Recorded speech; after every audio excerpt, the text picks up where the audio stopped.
الله لا إله إلا هو حي القيوم لا تأخذه سنة ولا نوم له ما في السماوات وما في الأرض من ذا الذي يشفع عنده إلا بإذنه يعلم ما بين أيديهم وما خلفهم ولا يحيطون بشيء من علمه إلا بما شاء وسع كرسي السماوات والأرض ولا يؤوده وهو العلي العظيم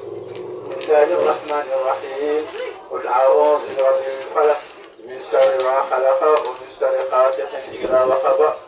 ومن شر نفاثات في العقد ومن شر حاسد إذا حسد بسم الله الرحمن الرحيم قل أعوذ برب الناس ملك الناس إله الناس من شر وسواس الخناس الذي يوسوس في صدور الناس من الجنة والناس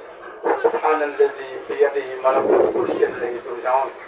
سبحان ربك رب العزة عما يصفون وسلام على المرسلين والحمد لله رب العالمين السلام عليكم ورحمة الله gannaaw bu ñu leen nuyoo ànd ak leen ñaanal jàmm ñoo ngi dellu saa rek ci kaddu borom bi tabaraka wa taala ci taxawaayu daara ji incha allah ndax it buntu ngi nii boo xam ni gannaaw ba ñu leen nuyoo macha allah ñu ngi leen nuyu yëpp loolu la incha allah